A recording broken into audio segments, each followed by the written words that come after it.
نزول قرآن حکیم کا 1400 سالہ جشن ہمارے ملک میں منایا جا رہا تھا۔ یہ جنرل ایوب خان کی حکومت کا دور تھا۔ قرآن مجید کے نزول کو 1400 برس مکمل ہوئے۔ اس زمانے میں آپ کو یاد ہوگا، جو میرے ہم عمر ہیں یا میرے آس پاس ہیں انہیں تو یقینی یاد ہوگا کہ بہت سے جشن منائے جاتے تھے، جشن مہران اور جشن بولان اور کہاں کہاں کے جشن، ان میں رقص و سرود کی محفلیں ہوتی، گانے بجانے کے پروگرام ہوتے تھے۔ اسی زمانے میں اس ملک میں جو دینی مزاج رکھنے والے، ذوق رکھنے والے لوگ تھے، ان کے لیے جشن نزول قرآن بھی طے کیا۔ اور کیا کیا گیا اس موقع پر؟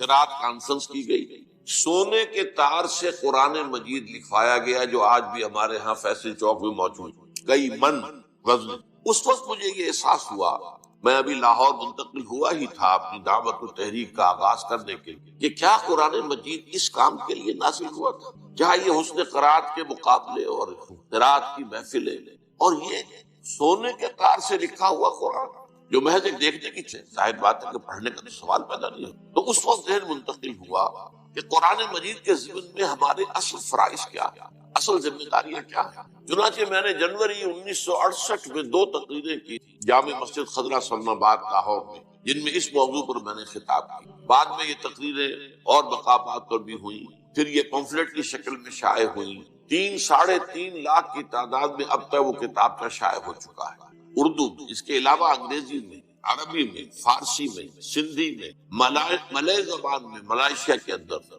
تو یہ اللہ تعالیٰ کی طرف سے اس کتابچے کو بہت شرف قبول حاصل۔ آج میں اسی موضوع کو چاہتا ہوں کہ اختصار کے ساتھ آپ کے سامنے رکھوں۔ قرآن مجید کے ہم پر جو حقوق ہیں، پہلے سادہ ترین الفاظ میں سمجھ لیجئے، اصطلاحات جو ہے ثقیل ہوتی ہیں، بعد میں آ جائیں گی۔ پہلا حق یہ ہے کہ ہم اسے مانیں جیسے کہ ماننے کا حق۔ دوسرا حق کیا ہے؟ اسے پڑھیں جیسے کہ پڑھنے کا حق۔ تیسرا حق کیا ہے؟ اسے سمجھیں جیسے کہ سمجھنے کا حق۔ چوتھا حق کیا ہے؟ اس پر عمل کریں جیسے کہ عمل کرنے کا حق ہے۔ اور پانچواں حق یہ ہے کہ اسے دنیا میں پھیلائیں جیسا کہ اس کو پھیلانے کا حق ہے۔ اب ذرا ایک ایک کر کے میں ان کے بارے میں آپ سے مختصر گفتگو کروں گا۔ ہم مانیں قرآن کو جیسے کہ ماننے کا حق ہے، اس کے لیے اصطلاح ہے ایمان، ماننا، ایمان۔ لیکن اس ایمان کے 2 درجے، ایک ہے ایمان باللسان، تصدیق باللسان، اقرار باللسان، ایک ہے تصدیق بالقلب، دل میں یقین کی کیفیت پیدا ہے۔ اب ظاہر بات ہے کہ ہم زبان سے مانتے ہیں کہ قرآن اللہ کا کلام ہے، جو محمد رسول اللہ صلی اللہ علیہ وسلم کا، اور یہ بعین ہی یوں کا تو موجود ہے، محفوظ ہے۔ یہ ماننا ہمارا، اس سے اسلام کا تقاضا پورا ہو جاتا ہے کہ ہم نے اس کو تسلیم کیا، اس کو مانا۔ یہ ایمان ہمارا قانونی ایمان اس طریقے سے پورا ہو۔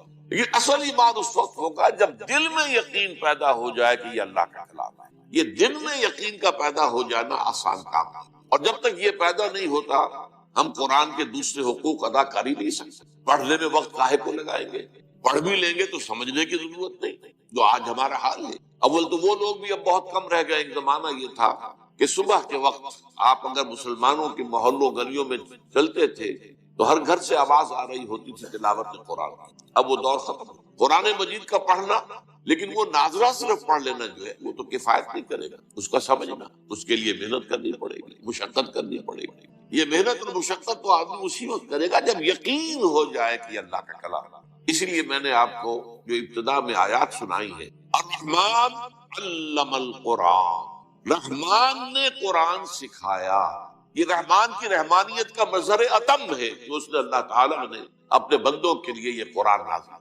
الرحمن علم القرآن خلق الانسان، انسان کو پیدا کیا، علمہ البیان، اسے بیان کی صلاحیت۔ اب یہ 4 آیتیں ہیں، اس وقت میں ان کے بارے میں تفصیل سے کچھ عرض نہیں کر سکتا، صرف اس نقطے پر دوبارہ زور دوں گا کہ اللہ تعالیٰ کا جو اسم گرامی الرحمن ہے، جس میں کہ رحمت خداوندی کی ایسی شان سامنے آتی ہے کہ جیسے ٹھاٹھے مارتا ہوا سمجھ، اس شان رحمانیت کا مظہر اتم قرآن حکیم۔ دوسری میں نے آپ کو 2 آیتیں سنائی سورہ یونس کی، یا ایھا الناس، اے لوگو، قد جاءتکم موعظۃ من ربکم وشفاء لما فی وہدی ورحمۃ للمؤمنین۔ دیکھو تمہارے پاس آ چکی ہے نصیحت، موعظت تمہارے رب کی طرف سے، اور جو تمہارے سینوں کے روگ ہیں ان کا علاج، شفا، اور ہدایت اور رحمت اہل ایمان کے حق۔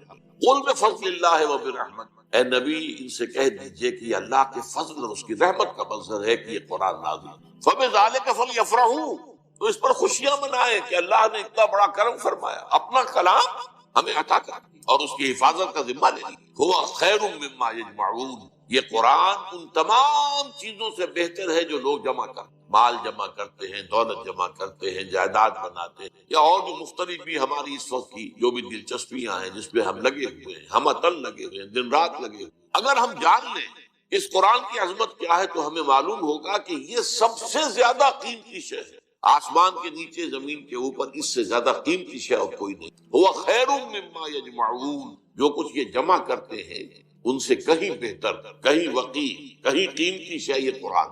لیکن یہ کیفیت ہمارے اندر کب پیدا ہوگی؟ جبکہ ہمیں یقین ہو جائے۔ اور میں آپ کو دعوت دوں گا ایک سیلف سینسر جسے ہم کہتے ہیں، سیلف کریٹیسزم، ہم اپنے اپنے گریبانوں میں جھانک کر دیکھیں کیا واقعی ہمیں یقین ہے؟ اگر یقین ہے تو پھر اس کے ساتھ ہمارا طرز عمل کیا ہے؟ کیا ہمیں پڑھتے ہیں اسے جیسے کہ پڑھنے کا؟ کیا سمجھتے ہیں جیسے کہ سمجھنے کا؟ کیا اس پر عمل کرتے ہیں جیسے کہ عمل کرنے کا؟ کیا اسے پھیلا رہے ہیں دنیا میں جیسے کہ پھیلانے کا؟ اور اگر ہم یہ نہیں کر رہے تو اس کا صاف مطلب یہ ہے کہ ہم زبان سے تو کہہ رہے ہیں، اقرار باللسان تو اللہ کا شکر ہے کہ ہمیں حاصل ہے اور اسی کی بنیاد پر ہم مسلمان ہیں، لیکن یقین قلبی کی نعمت سے ہم محروم۔ تو میں اس وقت دعا ہی کر سکتا ہوں کہ ہمیں اللہ تعالیٰ قرآن مجید کے منزل من اللہ کلام ہونے پر یقین عطا فرمائے، اس لیے کہ بعد کے جو حقوق ہیں وہ سب اسی کے اوپر جو ہے ان کا دار و مدار ہے۔ اب آئیے نمبر 2، اسے پڑھیں جیسے کہ پڑھنے کا حق ہے۔ قرآن مجید کے پڑھنے کے ضمن میں پہلی بات یہ کہ اس کی تجوید صحیح ہونی چاہیے، مخارج صحیح، ہمیں معلوم ہو قاف اور کاف میں کیا فرق ہے، عین اور حمزہ میں کیا فرق ہے، ہا اور ہا چھوٹی ہے ان میں کیا فرق ہے۔ تو قرآن مجید کو تجوید کے ساتھ پڑھنا، تجوید کے ساتھ اس کی تلاوت کرنا یہ ضروری۔ پھر یہ ہے کہ اسے اپنا روزانہ کا معمول بنانا۔ چنانچہ ہمارے صحابہ کرام رضوان اللہ تعالی علیہ مجمعین کا تو معاملہ یہاں تک تھا کہ بہت سے صحابہ ہر ہفتے ایک مرتبہ قرآن ختم، ان میں سر فہرست حضرت عثمان بن عفان رضی اللہ تعالی عنہ ہر ہفتے قرآن مجید ختم کر، یہ ان کے معمولات کچھ۔ یہی وجہ ہے کہ قرآن مجید کی آپ 7 منزلیں آپ دیکھتے ہیں۔ یہ 7 منزلیں کیوں؟ یہ 7 منزلیں اسی اعتبار سے کہ ایک منزل روزانہ کی تلاوت کر کے ہر ہفتے میں قرآن مجید ختم۔ وہ تو بعد میں جب ہمارے اندر زوال پیدا ہو گیا اور وہ ذوق یقین میں کمی آ گئی تو اس کے بعد یہ ہوا ہے کہ پھر ہر مہینے ایک مرتبہ ختم کرنے کے لیے 30 پاروں میں تقسیم، لیکن یہ 30 پاروں کا وجود دور صحابہ میں نہیں تھا، یہ بعد کی پیداوار۔ دور صحابہ کی جو صورتیں ہیں وہ تھی، اور صورتیں جو ہے وہ منزلوں میں وہ منقسم تھی۔ تو یہ 7 منزلیں اس لیے تھی کہ روزانہ ایک منزل کی تلاوت کر کے ہر ہفتے میں قرآن ختم۔ اسی کا ایک حق یہ بھی ہے کہ اس قرآن مجید کے پڑھنے کا بہترین وقت وہ رات کی نماز ہے، تہجد کی نماز۔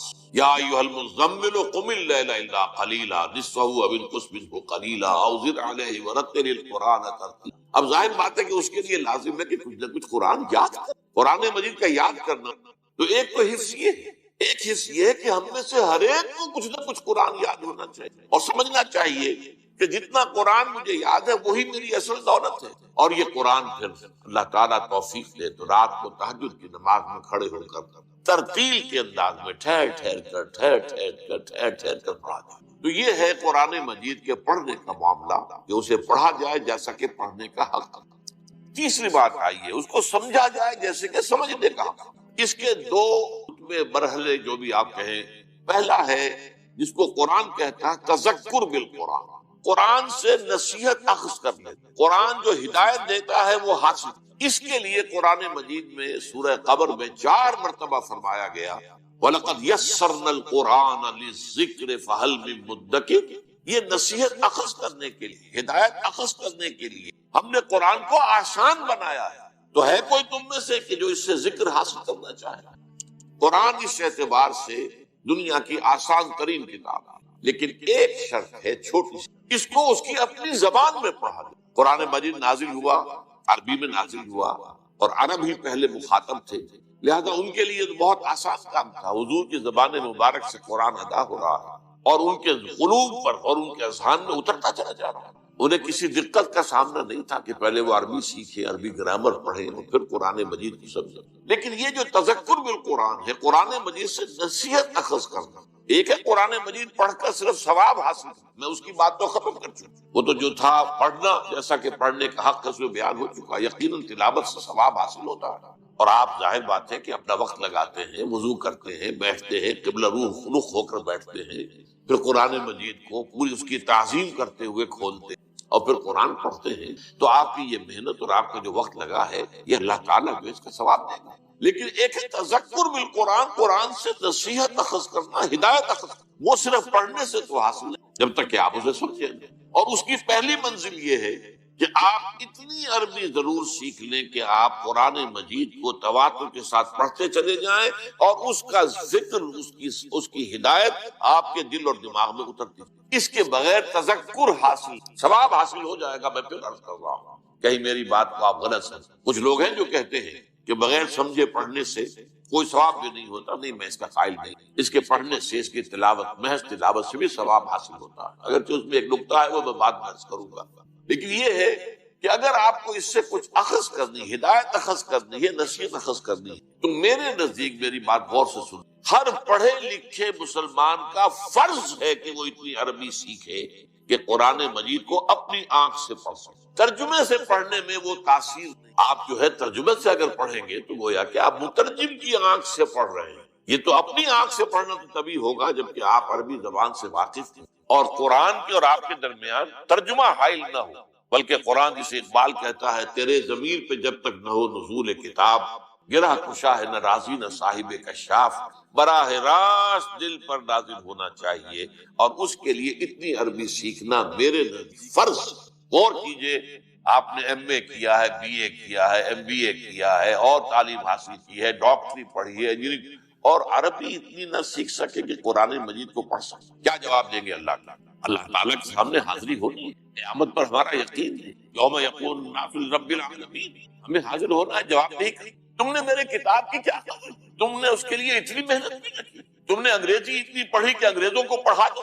بے شمار ہندوستانی اور پاکستانی مسلمان، آپ کو معلوم ہونا چاہیے، انگلینڈ میں اسکولوں کے اندر پڑھا رہے ہیں، انگریزی پڑھا رہے ہیں، لیکن تم اتنی عربی نہ سیکھ سکے، حالانکہ تمہاری اپنی زبان اردو جو ہے، اس کا ایک جملہ آپ نہ بول سکتے ہیں، نہ لکھ سکتے ہیں جس میں عربی کا لفظ نہ آئے، جملہ عربی کا لفظ ہے، لفظ عربی کا لفظ ہے، تو یہ تو ہماری زبان کے اندر جو ہے رچی بسی زبان ہے، پھر اس کو تم نے نہیں سیکھا تو ہمارے کلام کی کیا قدر ہے؟ اس کا جواب جو ہے آج ہی سوچ لیجئے، یہ گھڑی محشر کی ہے، طور سائے محشر میں ہے، پیش کر غافل عمل کوئی اگر دفتر میں ہے، اپنے آپ کو امیجن کیجئے، تصور کیجئے کہ اللہ کے حضور میں کھڑے ہیں اور وہاں سوال ہو رہا ہے کہ تم نے میری کتاب، جسے میں نے اپنی رحمانیت کا مظہر قرار دیا، جس کے بارے میں کہا قل بفضل اللہ وبرحمتہ فبذلک فلیفرحوا، تم نے اس کی کیا قدر؟ تو یہ ہے تذکر بالقرآن، جو آسان ہے، لیکن اس کے لیے بھی عربی زبان کا اتنا فہم ضروری ہے کہ وہ براہ راست آپ اسے پڑھیں اور اس کا ذہن، اس کا فکر، اس کی سوچ، اس کی ہدایت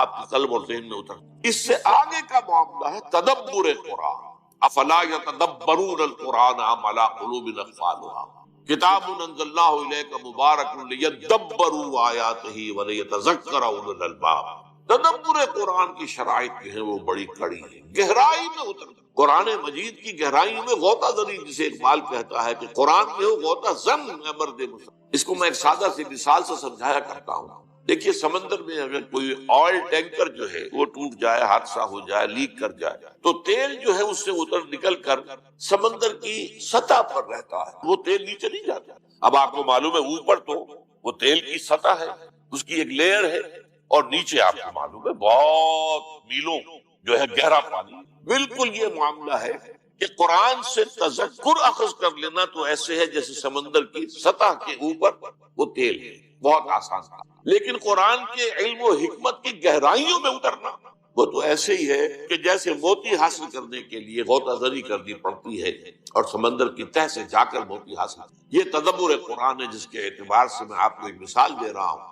حضرت عمر رضی اللہ تعالی عنہ کے صاحبزادے حضرت عبداللہ ابن عمر رضی اللہ تعالی عنہما وہ فرماتے ہیں میں نے صرف سورہ بقرہ 8 سال میں ختم۔ اب آپ غور کیجیے، عربی ان کی اپنی زبان، اور شان نزول وہ تو ان کے سامنے نازل ہوا ہے، اس پورے ماحول کا وہ جز معلوم ہوا قرآن مجید کی گہرائیوں میں اترنا اور ان گہرائیوں تک رسائی حاصل کرنا آسان کام نہیں۔ It's a life long process. اور اس کا اصل کام کیا ہے آج کے دور میں؟ دیکھیے قرآن جس زمانے میں نازل ہوا ابھی تمدن بہت سادہ تھا، ابھی کوئی بہت پیچیدگیاں نہیں، ابھی انسان کا اجتماعی نظام وہ اتنا گمبھیر نہیں ہوا تھا جتنا آج ہو گیا ہے۔ آج معاشیات کی پیچیدگیاں ہیں، آج کا بینکنگ کا نظام ہے، آج آپ کو معلوم ہے کہ اور بہت سی چیزیں ایسی ہیں، انشورنس کا معاملہ چلا آ رہا، یہ ساری چیزیں جو ہے یہ غور و فکر کا تقاضا کرتی ہیں۔ تو قرآن مجید نے جو اپنے دور جس وقت یہ نازل ہوا ہے اس وقت کے لیے جو ہدایت ضروری تھی وہ تو سطح پر رکھ دی ہے تاکہ آسانی سے انسان حاصل کر لے۔ اس لیے کہ عرب آپ کو معلوم ہے وہ فلسفی لوگ تو تھے نہیں، ان میں تو پڑھے لکھے لوگ بھی نہ ہونے کے برابر، ان کا تو لقب ہی امیین ہے، ان پڑھ لوگ۔ اس اعتبار سے قرآن مجید نے اپنی بات سادہ رکھی، بہت آسان رکھی ہے، وَلَقَدْ يَسَّرْنَا الْقُرْآنَ لِلذِّكْرِ فَهَلْ مِن مُدَّكِرٍ۔ لیکن یہی قرآن ہے جس میں ہمیشہ کے لیے ہدایت ہے، تا قیامت انسانوں کے لیے ہدایت ہے۔ اب دور جو آنے والے ہیں بڑے بڑے فلسفی بھی آئیں گے، بڑے بڑے جو دانشور آئیں گے، بڑے بڑے پولیٹیکل سائنٹسٹ آئیں گے، بڑے بڑے اکانومسٹ آئیں گے، بڑے بڑے سوشولوجسٹ آئیں گے، ان کی ہدایت کا سامان کہاں؟ ان کی ہدایت کا سامان بھی اسی قرآن میں ہے، لیکن ان کے لیے جو ہدایت درکار ہے اس کے لیے گہرائی میں جانا پڑے، تدبر قرآن کرنا ہوگا۔ اس کے لیے صرف سطحی طور پر اتنی عربی پڑھ لینا کافی نہیں ہوگا کہ جس سے تذکر حاصل ہو جائے، بلکہ اس کی گہرائی میں غور و فکر کرنے کے لیے نہ صرف یہ کہ عربی زبان بھی گہرائی میں جا کر وہ زبان جو اس دور کی زبان تھی جسے ہم دور جاہلی کہتے ہیں، اس دور کی زبان میں قرآن نازل، اس کا علم حاصل ہو، اور پھر یہ کہ جدید دور کا بھی علم حاصل ہو، کہ ہمیں معلوم ہو کہ آج کے مسائل کیا ہیں، پہلے اس کا ادراک ہوگا، شعور ہوگا، ان مسائل کو آج انسان کیسے حل کر رہا ہے، اس میں کہاں درستی ہے کہاں غلط ہے، اس کو قرآن کے حوالے سے پہچاننا اور چھانٹ دینا، اور پھر قرآن سے ہدایت اخذ کر کے زندگی کے ہر گوشے کے لیے ہدایت لے کر آنا اور رہنمائی جو ہے اسے پیش کرنا، یہ تدبر قرآن کا مقصد۔ اس کے لیے تو ضروری ہوگا کہ لوگ جواں ہمت لوگ، با ہمت لوگ، نوجوان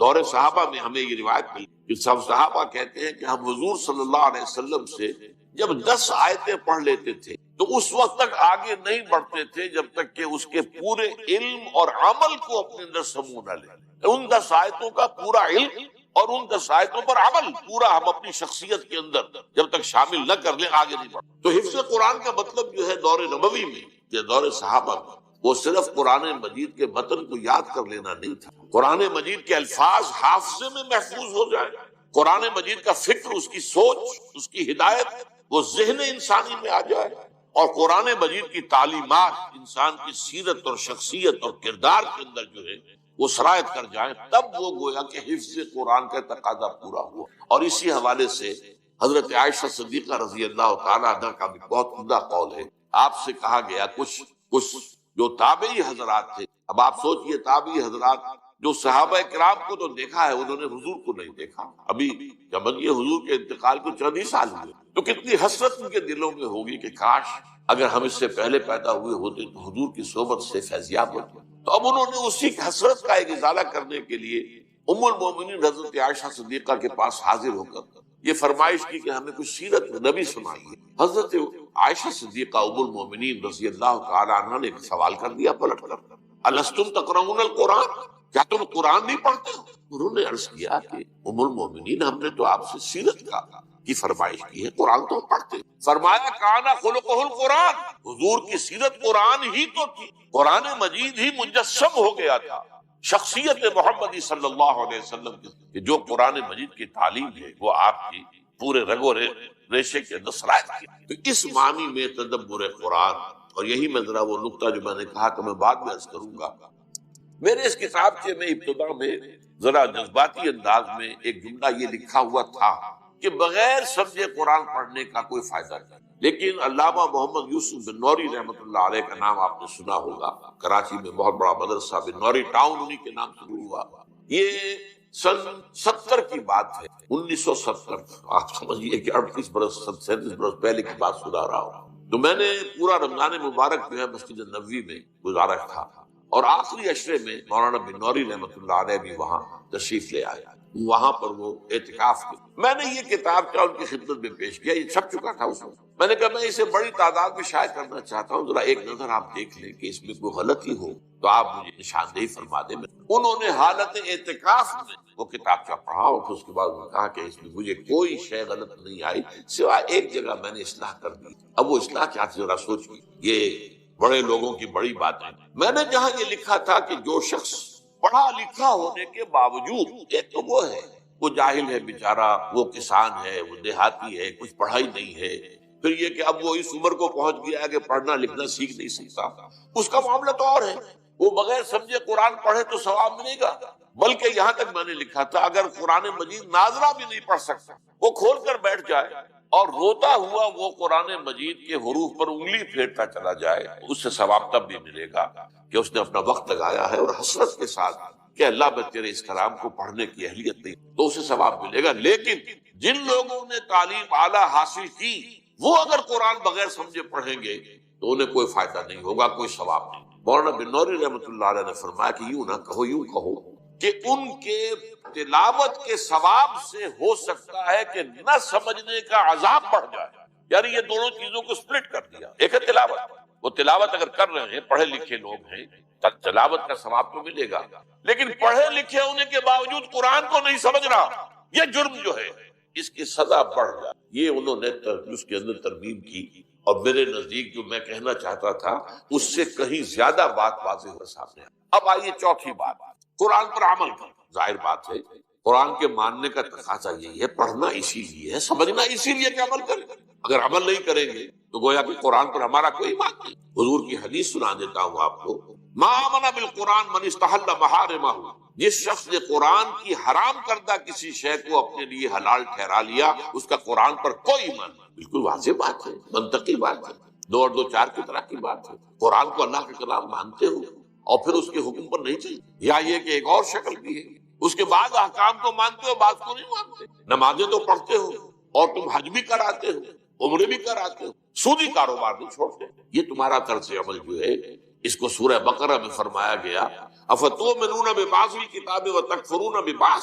نماز کا حکم بھی ہماری کتاب کا، ہمارے قرآن کا ہے، اور سود کی حرمت جو ہے وہ بھی ہماری کتاب میں، ہمارے قرآن میں آئی ہے۔ تو کیا تم ایک حصے کو مانتے اور ایک کو نہیں مانتے؟ فما جزاء من يفعل ذلك منكم الا خزي في الحياة الدنيا ويوم القيامة يردون الى اشد العذاب وما الله بغافل عما تعملون۔ اس آیت کا ترجمہ کرتے ہوئے لرزہ طاری ہوتا ہے۔ تو جو کوئی بھی تم میں سے یہ حرکت کرے گا کہ ایک حصے کو مانا ایک کو نہیں مانا، ایک پر عمل ہے اور ایک کو پاؤں تلے رونگ دیا ہے، اس کی اس کی سوا کوئی سزا نہیں ہے کہ دنیا میں ذلیل و خوار کر دیے جائے اور قیامت کے دن شدید ترین عذاب میں جھونک۔ نوٹ کیجیے، اشد العذاب، اشد کا لفظ اردو میں بھی آپ بولتے ہیں، اشد، شدید ترین، اشد العذاب، وما اللہ بغافل عما تعملون، اور جو کچھ تم کر رہے ہو اللہ اس سے غافل نہیں۔ اس عمل بالقرآن کے بھی دو پہلو، اس کے لیے میں اصل میں آپ کو ان اصطلاحات قرآن سے ذرا مانوس کر دینا چاہتا ہوں۔ حکم بالقرآن اور اقامت ما انزل من اللہ، یہ دو اصطلاحات ہیں۔ حکم بالقرآن، قرآن کے ذریعے سے فیصلہ کرنا، کیا صحیح ہے کیا غلط ہے، قرآن کے حوالے سے۔ اپنی جو رائے بنانی ہو قرآن کے ذریعے سے بنانا۔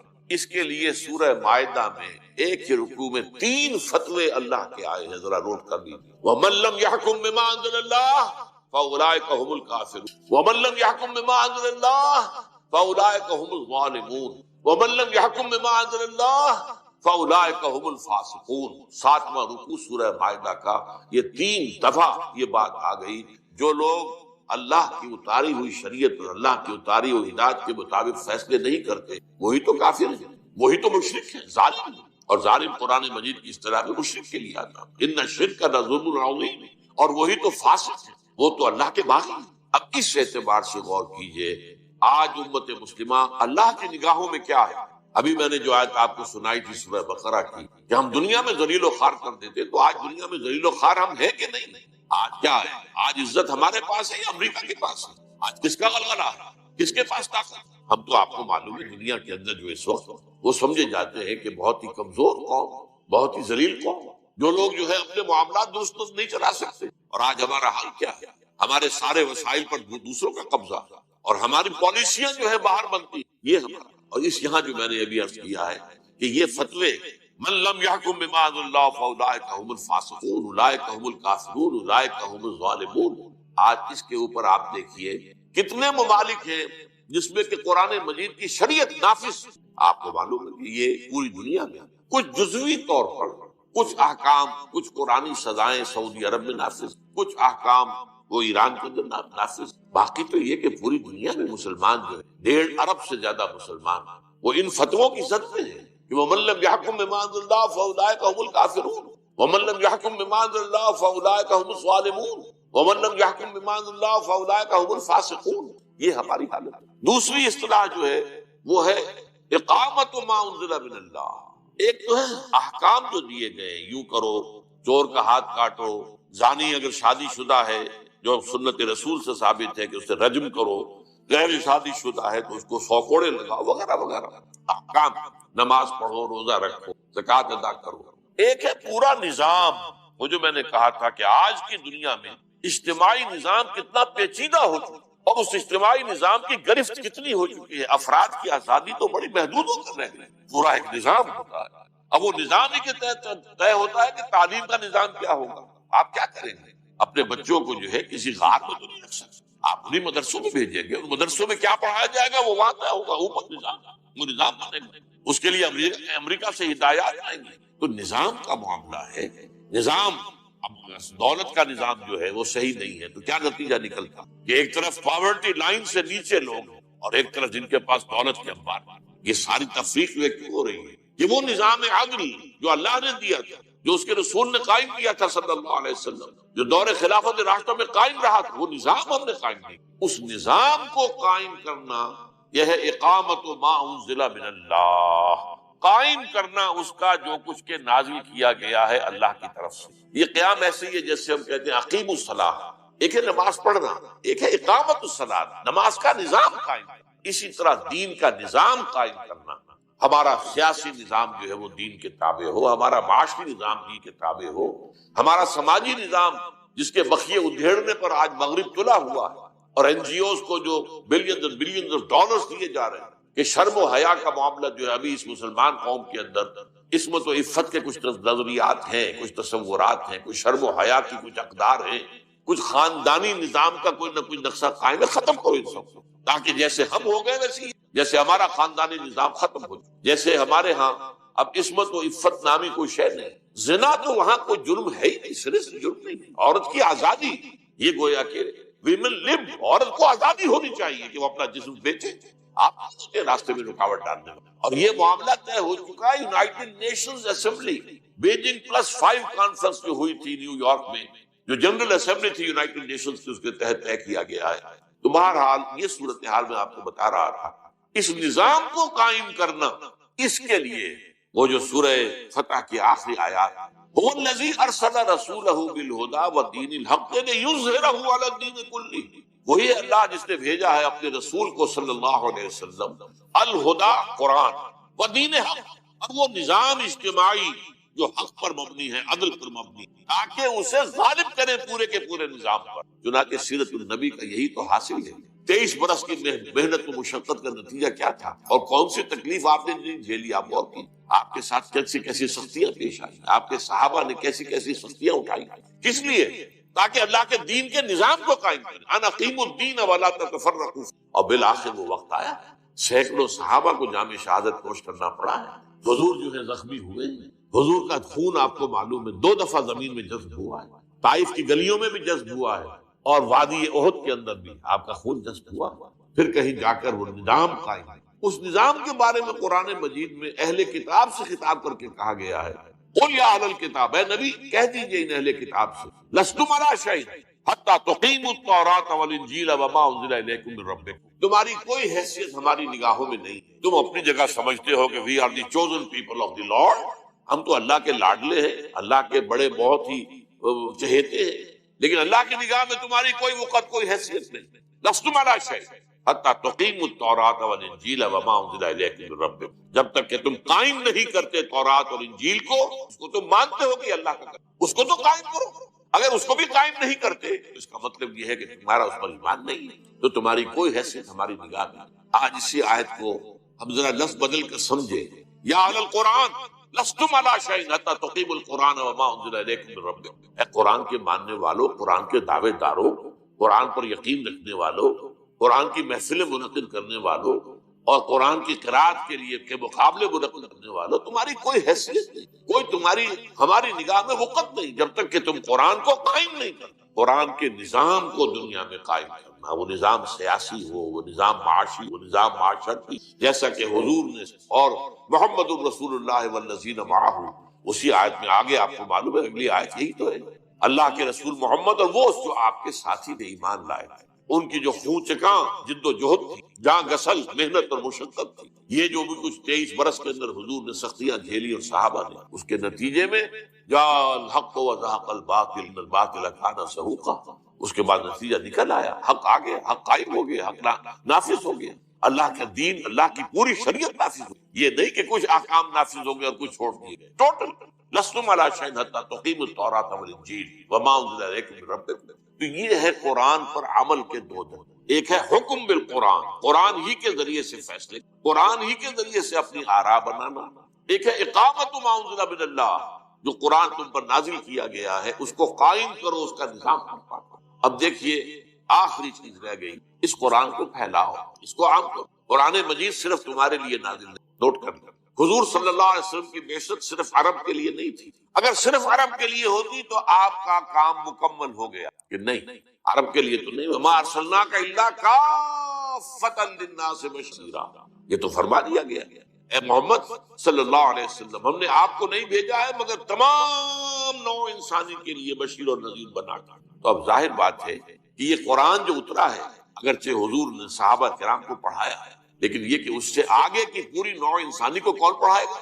کیا چینی حضور کے امت دعوت میں شامل نہیں تھے؟ تو چین تک تو پیغام حضور کے ذریعے نہیں پہنچا۔ کیا یورپ میں رہنے والے جو ہے وہ امت دعوت، دیکھیے ایک ہے امت اجابت، جنہوں نے حضور کو قبول کیا وہ امت اجابت کہلاتا، اور جن کی طرف حضور کو بھیجا گیا وہ امت دعوت کہلاتا۔ پوری نوع انسانی امت دعوت ہے، پوری نوع انسانی تک حضور کو بھیجا گیا، لہذا اس کا اب ذمہ دار ٹھہرایا گیا امت مسلمہ کو، مسلمانوں کو۔ اب تمہارا کام یہ ہے، میں نے تمہیں پہنچایا، تم آگے پہنچو۔ یہی وجہ ہے کہ خطبہ حجۃ الوداع میں، وہ جو کہ انتہائی اہم خطبہ ہے اور بارکۃ الآراء خطبہ ہے اور نہایت جامع خطبہ ہے، اس کے آخر میں ایک طرف تو حضور نے صحابہ کرام سے گواہی لے لی، الا هل بلغت، لوگوں میں نے پہنچا دیا یا نہیں، اور پورے مجمع نے بیک زبان کہا انا نشهد انك قد بلغت الرسالۃ وادیت الامانۃ ونصحت الامۃ وکشفت الغمۃ۔ ہاں اے نبی صلی اللہ علیہ وسلم، ہم گواہ ہیں، آپ نے رسالت کا حق ادا کر دیا، آپ نے امانت کا حق ادا کر دیا، یہ امانت تھی آپ کے پاس، ہمارے لیے اللہ نے بھیجا تھا آپ کے ذریعے سے، تو آپ کے پاس تو یہ امانت تھی، آپ نے امانت کا حق ادا کر دیا، ہمیں پہنچا دیا، اور آپ نے گمراہی کے اندھیارے جو ہیں ان کے پردے چاک کر دیے، اور آپ نے امت کی نصیحت اور حق اور ان کی خیر خواہی کا حق ادا کر دیا۔ 3 دفعہ حضور فرمایا الا هل بلغت، اور جواب ملا انا نشهد انك قد بلغت الرسالة واديت الامانة ونصحت الامة وكشفت الامة، 3 دفعہ، اور اس کے بعد انگشت شہادت اٹھائی آسمان کی طرف اور پھر لوگوں کی طرف، اللہم اشہد، اللہم اشہد، اللہم اشہد، اے اللہ تو بھی گواہ رہے کہ یہ جو بوجھ آیا تھا میرے کاندھے پر، جس کے لیے سورہ مدثر، سورہ مزمل میں فرمایا گیا تھا انا سنلقی علیک قولا ثقیلا، یہ قول ثقیل، یہ بڑی ذمہ داری، بھاری ذمہ داری، اس قرآن کا پہنچا دینا، میں نے پہنچا دیا ہے اور یہ مان رہے ہیں کہ میں نے پہنچا دیا، اس لیے کہ قیامت کے دن اس کا سوال جو ہے ہوگا، انبیاء اور رسول سے ہوگا، ہم نے جو بات تم تک بھیجی تھی تم نے پہنچا دی تھی کہ نہیں؟ لہذا یہاں حضور نے گواہی لے لی، اور اس کے بعد فرمایا فَلْيُبَلِّغِ الشَّاهِدُ الْغَائِبَ، اب جو یہاں موجود ہیں ان کا کام ہے کہ ان کو پہنچائیں جو یہاں موجود ہیں، اب پوری دنیا تک اس قرآن کا پہنچانا تمہارے ذمہ، اور آپ کو معلوم ہے اس کے بعد جو دور خلافت راشدہ ہے اس میں کہاں کہاں تک قرآن پہنچا، کہاں کہاں تک دین پہنچا، کتنے بڑے رقبے کے اوپر اللہ کا دین قائم ہوا، نظام قائم ہوا خلافت راشدہ کے۔ وہ تو یہ کہ ایک یہودی سازش عبداللہ ابن سبا کی، جس نے آپ کو معلوم ہے کہ وہ انٹرنل سیبوٹاج کی اور آپس میں لڑا دیا مسلمانوں، اور حضرت عثمان رضی اللہ تعالیٰ عنہ کی شہادت کے بعد حضرت علی رضی اللہ تعالیٰ عنہ کے دور خلافت میں خانہ جنگی جاری رہی اور 1 لاکھ کے قریب مسلمان ایک دوسرے کی تلواروں اور نیزوں سے ختم ہو گئے.